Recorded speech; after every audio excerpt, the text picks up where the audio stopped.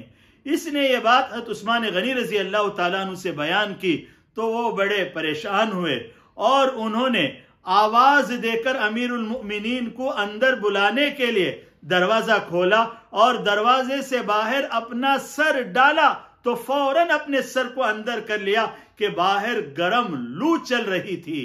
پھر جب امیر المؤمنین دروازے کے بالمقابل آئے تو آپ نے آواز دی اور پوچھا ما اخرجک هذه الساعة اس تیز چلچلاتی دھوپ میں آپ کو باہر نکلنے کی کیا ضرورت تھی؟ امیر المؤمنین نے فرمایا بکران من ابل الصدقہ صدقے کے اونٹوں کے یہ 2 بچے ہیں جو ریوڑ سے جدا ہو گئے ہیں. خشیت ان یضیعا مجھے ڈر ہوا کہ کہیں یہ ضائع نہ ہو جائیں. فیسألنی اللہ عنہما پھر اللہ تبارک و تعالی مجھ سے سوال کریں گے کہ عمر تو ذمہ دار تھا تیری ذمہ داری میں صدقے کے 2 اونٹ کیسے ضائع ہو گئے؟ میں اس سے ڈرتا ہوں اس لیے میں نے گرم ہوا کی اور گرم دھوپ کی پرواہ کیے بغیر ان اونٹ کے بچوں کو پکڑ کر ریوڑ سے ملانے کے لیے باہر نکل پڑا ہوں. حضرت عثمان غنی رضی اللہ تعالیٰ عنہ نے فرمایا حلم یا امیر المؤمنین الى الماء والظل ونکفیک امیر المؤمنین آپ یہاں اندر تشریف لے آئیں. یہاں پانی ہے اسے نوش کریں اور یہاں سایہ ہے آرام کریں اور ہمارے پاس غلام ہیں ہم اسے کام پہ لگا دیں گے وہ ان اونٹ کے بچوں کو پکڑ کر ریوڑ سے ملا دے گا. آپ یہاں اندر تشریف لے آئیں. حضرت امیر المؤمنین نے کہا تم اپنا پانی اپنے پاس رکھو تم اپنے سائے میں خود رہو مجھے تو آخرت کا فکر ہے یہ میرے ذمے امانت ہے مجھے امانت کی حفاظت کرنا ہے. اس طرح کہتے ہوئے امیر المؤمنین چلے گئے اور انہوں نے اونٹ کے بچوں کو پکڑا اور ریوڑ سے ملا دیا. اس کے بعد حضرت عثمان غنی رضی اللہ تعالیٰ عنہ نے فرمایا من احب ان ينظر الى القوی الامین فَلْيَنْظُرْ إِلَى هَذَا جو کوئی طاقتور اور امانت دار کو دیکھنا چاہتا ہے وہ امیر المؤمنین حضرت عمر بن الخطاب رضی اللہ تعالیٰ عنہ کو دیکھے. یہ ہوتی ہے امانت کی حفاظت. اس لیے ہمیں چاہیے کہ ہم ہر حال میں ووٹ جو امانت ہے اس کی حفاظت کرتے ہوئے اس کے حقدار تک پہنچائیں. یعنی جو امیدوار مفید تر ہے اس کے حق میں اپنے ووٹ کا صحیح استعمال کریں. اور بعض احباب یہ کہتے ہیں کہ سارے ہی امیدوار غلط ہیں ضرر رساں ہیں نقصان دہ ہیں ملک و ملت کے حق میں بدتر ہیں اس لیے ہم اپنا ووٹ کسی کو نہیں دیتے ہیں ووٹ کی جھنجٹ میں پڑتے ہی نہیں ہیں. تو یہ خیال بھی غلط ہے. اگر بات ایسی ہی ہے تو ان میں سے جو کم نقصان دہ ہے ان میں سے جو کم نقصان پہنچانے والا ہے اس کو ووٹ دینا اور اسے اپنے ووٹ کے لیے منتخب کرنا یہ ہمارے ذمے لازم اور ضروری ہے. شاید بات طویل ہو گئی ہے میں اپنی گفتگو ختم کرتا ہوں اور دعا کرتا ہوں کہ اللہ تبارک و تعالی ہم سب کو ساری امت مسلمہ کو بغیر کسی لالچ اور مالی حرص و ہوس کے جو صحیح امیدوار ہے جو ملک و ملت کے حق میں مفید تر ہے اسے اپنا ووٹ دینے کی سعادت اور توفیق عطا فرمائے. آمین. وآخر دعوانا ان الحمد للہ رب العالمین.